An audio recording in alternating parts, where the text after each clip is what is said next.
सभी प्यारे बच्चों को गुड मॉर्निंग। आपका अपना यूट्यूब चैनल LKM मीना पे सभी का स्वागत है। तो प्यारे बच्चों, आज की वर्कशीट हमारी शिक्षा निदेशालय की तरफ से वर्कशीट नंबर 20, विषय हमारा हिंदी और ये कक्षा 8 के बच्चों के लिए। सभी प्यारे बच्चे यहाँ पे अपना नाम लगे, यहाँ पे अपने कक्षा अध्यापक का नाम लगे। तो प्यारे बच्चों, आज की तारीख हमारी 3/12/2020, दिन हमारा गुरुवार का। तो इस वर्कशीट में भी हमने जो पिछली वर्कशीट थी जहाँ पहिया है पाठ की चर्चा करेंगे। तो इस वीडियो को आप अंत तक देखें और प्लीज़ आप अगर मेरे यूट्यूब चैनल पर नए हो तो सबसे पहले यूट्यूब चैनल को सब्सक्राइब करें और बेल आइकन को भी ज़रूर दबा लें, जिससे जब भी यूट्यूब चैनल पे वीडियो डाली जाए तो उसका नोटिफिकेशन आपको मिल सके। तो हमने जो पिछली वर्कशीट है तो उसमें जाना कि कैसे जो आजकल की लड़कियां हैं और महिलाएं हैं तो कैसे उन्होंने अपनी आज़ादी को भाई आज़ादी से जीने के लिए साइकिल चलाने का चाह होने लगा और अपना काम वो खुद करने लगी। और जो फातिमा नाम की लड़की थी तो उन्होंने सबसे पहले अपने भाई साइकिल चलाने का उपयोग इसमें किया और कैसे उन्होंने अपनी आज़ादी को जाहिर किया, अपने आप को आज़ाद महसूस वो करने लगी। तो आप देखते हैं आगे कि जो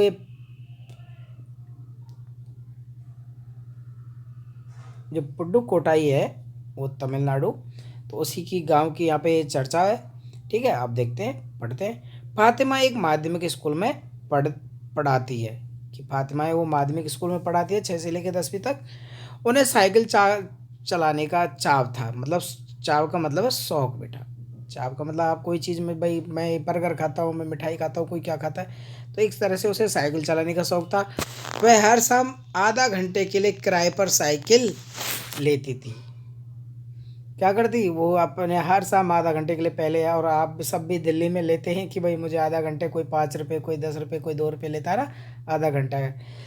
एक नई साइकिल खरीदने की उसकी हैसियत नहीं थी, मतलब उसकी औकात, उसके पास इतने पैसे नहीं थे कि वो नई साइकिल खरीद सके। तो फातिमा ने बताया कि साइकिल चलाने में एक खास तरह की आज़ादी है। तो बता रही हैं कि साइकिल चलाने में एक खास तरह की, मतलब मुख्य तरह की एक आज़ादी है। हमें किसी पर निर्भर नहीं रहना पड़ता और मैं कभी इसे नहीं छोड़ूंगी। जमीला, फातिमा और उनकी मित्र अब कन्नी, इन सब की उम्र 20 के आसपास थी और इन्होंने अपने समुदाय की अनेक युवतियों को भी साइकिल चलाना सिखाया, क्योंकि उन्होंने क्या माना, उनको एक तरह से क्या लगी, साइकिल चलाना एक तरह से उनको खास आज़ादी लगी। और जो भी उनकी सहेलियाँ थी कि जमीला, फातिमा और उनकी मित्र अब कन्नी, तो इन्होंने भी क्या, सभी अपने समुदाय की लड़कियों को भी साइकिल चलाने का सिखाया। इस जिले में साइकिल की धूम मची हुई थी। कौन से जिले में? पुडुकोट्टाई, तमिलनाडु का जो जिला है पुडुकोट्टाई, तो उसमें साइकिल चलाने की धूम मची हुई थी। इसकी प्रशंसकों में महिला, बेकी इसके साथ अब कौन कौन हो गई, महिला खेतीहर, मजदूर, पत्थर खदानों में मजदूरी करने वाली औरतें, गाँवों में काम करने वाली नर्सें, ये सब भी क्या, एक तरह से साइकिल चलाने के प्रति जोश थी। बालवाड़ी और आंगनवाड़ी के कार्यकर्ता, बेशकीमती पत्थरों को तराशने में लगी औरतें और स्कूल की अध्यापिकाएं भी साइकिल का जमकर इस्तेमाल किया करती थी। मतलब जब कर ये सब क्या करती थी, ये सब भी साइकिलें चलाया करती थी। ठीक है, अब आगे। ग्राम सेविकाएं, दोपहर का भोजन पहुंचाने वाले औरतें भी पीछे नहीं थी। मतलब ये सब भी क्या, साइकिल चलाकर अपने कामों को किया करती थी।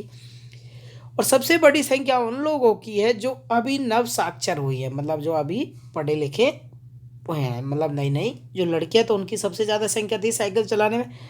जिस किसी नव साक्षर या नई नई साइकिल चलाने वाली महिलाओं से मैंने बातचीत की तो उसने साइकिल चलाने और अपनी व्यक्ति की आज़ादी के साथ एक संबंध साधा। तो जो ये फातिमा है मैडम जी, तो उन्होंने भाई जो भी महिला से वो मिलती है तो उन्होंने अपनी भाई जो साइकिल चलाने की आज़ादी है तो उसको अपने साथ साझा भी किया। साइकिल आंदोलन की एक अगुवा का कहना है कि आगे चलने का कहना है कि मुख्य बात यह है कि इस आंदोलन ने महिला को बहुत आत्मविश्वास दिया। कि भाई इस आंदोलन, भाई जब उन्होंने साइकिल चलाना सीख लिया तो उनको क्या, बहुत ज़्यादा आत्मविश्वास मिला। और महत्वपूर्ण यह है कि इसने पुरुषों पर उनकी निर्भरता कम कर दी। जैसे आपको भी पता है कि घर का जो पूरा जिम्मेदारी होती है वो ज़्यादातर पुरुषों के पास ही होती है, लेकिन जब महिला साइकिल चलाना सीख गई और अपना काम के लिए वो एक गांव से दूसरे गांव जाने लगी तो उन्होंने आत्मनिर्भरता भी पाई और उन्हें आज़ादी भी महसूस हुई और पुरुषों पर उनकी निर्भरता भी क्या हो गई, कम हो गई। हम प्राय देखते हैं कि कोई औरत अपनी साइकिल पर 4 किलोमीटर तक दूरी आसानी से तय कर पानी लाने जाती है। कि आप देखा कि आदमी तो पानी नहीं ला सकता, तो घर में पानी कौन लाता है? औरतें लाती है। तो उन्होंने साइकिल के माध्यम से डब्बे वगैरह लटका के, बोतलें वगैरह लटका के, तो 4 किलोमीटर दूर से भी क्या, वो पानी दूरी आसानी से ले आती थी। कभी कभी साथ में उसके बच्चे भी होते थे और बच्चों को भी बैठा के वो ले जा सकती। यहाँ तक कि साइकिल से दूसरे स्थानों से सामान ढोने की, मतलब खुद ही जा सकती है। मतलब दूसरे स्थान से कोई भी उनको सामान लाना हो तो साइकिल पे ही खुद ही ले आती थी। लेकिन यकीन मानिए, जब इन्होंने साइकिल चलाना शुरू किया तो इन पर लोगों ने जमकर प्रहार किया। मतलब लोग करेंगे जैसे टिप्पणी कसते हैं, हे लड़कियों की साइकिल चलाएगी, गलत बात है, फलाना क्यों। क्योंकि सारा काज का आप तो देखते हैं, सारा काम काज किसका देखते हैं आजकल, क्योंकि लड़कों को प्रधानता देखती हैं। कई औरतें, समाज में रहने वाले लोगों ने जिन्होंने साइकिल चलाना शुरू किया औरतों ने, तो उन पे टिप्पणी भी कसते थे। ये सब उन्होंने झेली और गंदी गंदी टिप्पणियाँ की। लेकिन धीरे धीरे साइकिल चलाने को सामाजिक स्वीकृति मिल गई, मतलब सामाजिक आंदोलन के रूप में इन्हें स्वीकृति मिल गई। इसलिए महिलाओं ने इसे अपना लिया। अब इसलिए क्या, इस सब भाई कोई बात नहीं, कोई कुछ कहे कहे, हमें तो अपना काम करना है, ठीक है। तो इसलिए उन्होंने इसको क्या, इससे सामाजिक जो चुनौती थी साइकिल चलाना, तो उन्होंने अपना लिया। तो देखिए बेटा, इस वर्कशीट का हम पहला क्वेश्चन कि जो पुडुकोट्टई जिले में साइकिल का इस्तेमाल कौन कौन सी महिलाएं करती थी। तो देखो इसमें ये आपने देखा, ये रहा।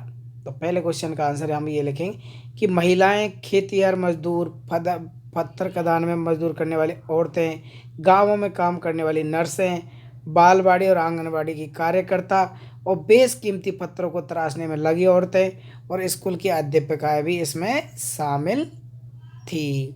और साइकिल का जमकर इस्तेमाल वो लोग सभी कर रहे थे। तो पहले क्वेश्चन का आंसर बेटा हम ये लिखेंगे, देखो मैं और थोड़ा सा इसे जूम कर देता हूँ, ये रहा।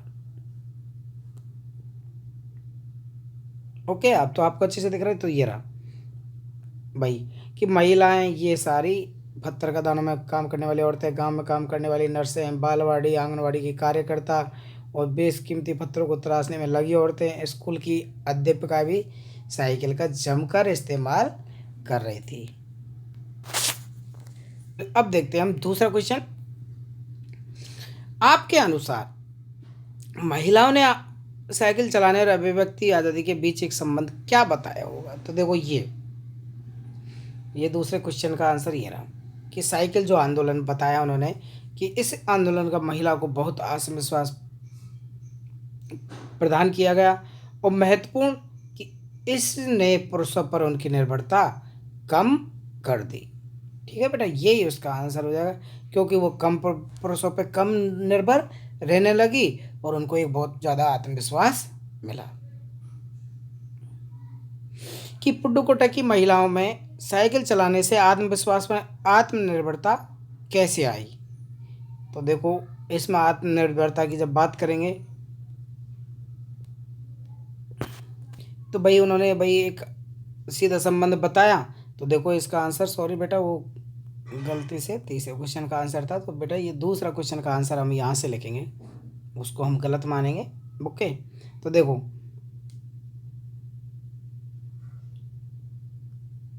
कि भाई जो भी काम वो कर रही थी सारी औरतें, तो दूसरे क्वेश्चन का आंसर आप ये लिखें।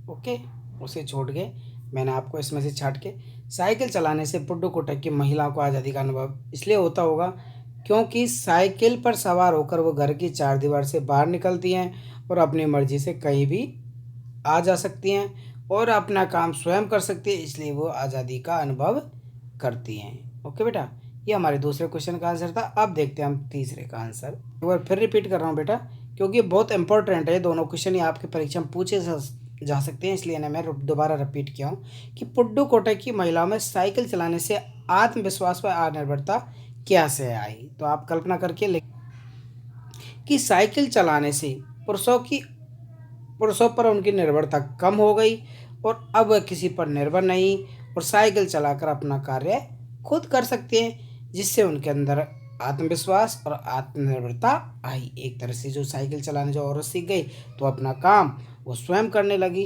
ओके बेटा, तो इसलिए उनमें आत्मनिर्भरता और एक आत्मविश्वास उन महिलाओं में आया। अब देखते हैं चौथा क्वेश्चन।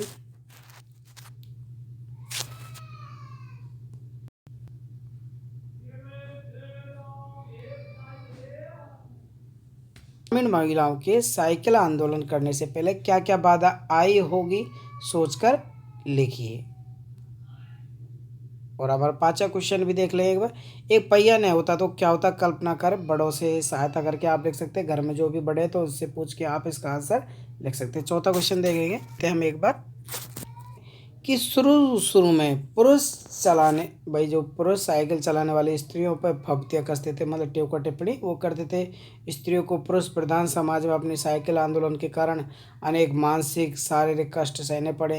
यह कष्ट उनके लिए बाधा बनकर सामने भी आए। तब जाके ये सारी हिम्मत, भाई ये सारे शब्द वो सुन के तब जाके उन्होंने साइकिल चलाना शुरू किया और अपने काम को निर्भरता के साथ पूरा भी किया।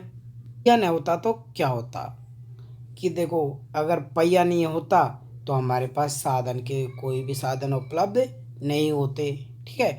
और कोई भी काम करने में, मतलब हमें जाने के लिए किसी, भाई एक जगह से दूसरी जगह जाने में हमें बहुत सारा समय लगता और हमारा बहुत ही कम काम हो पाते, ठीक है। ये सारी बातें आप अपने बड़ों से चर्चा करके भी लिख सकते हैं। आप स्वयं भी अपने विचार मन से, आप बहुत तेज स्टूडेंट हैं सभी, तो आप सब सोच के भी इसका आंसर लिख सकते हैं, ठीक है। आप सब इस 5वें क्वेश्चन को स्वयं करेंगे। तो प्यारे बच्चों, इस वर्कशीट कंप्लीट होती है। वीडियो को लाइक करें, शेयर भी करें और चैनल को सब्सक्राइब करके भी रखें, जिससे जब भी वीडियो डाली जाए तो उसका नोटिफिकेशन आपको मिल सके। तो सभी बच्चे अपना अच्छे से ख्याल रखें और बेटा ज़रूरत के हिसाब से ही घर से बाहर निकलें। Okay student, take care, bye bye.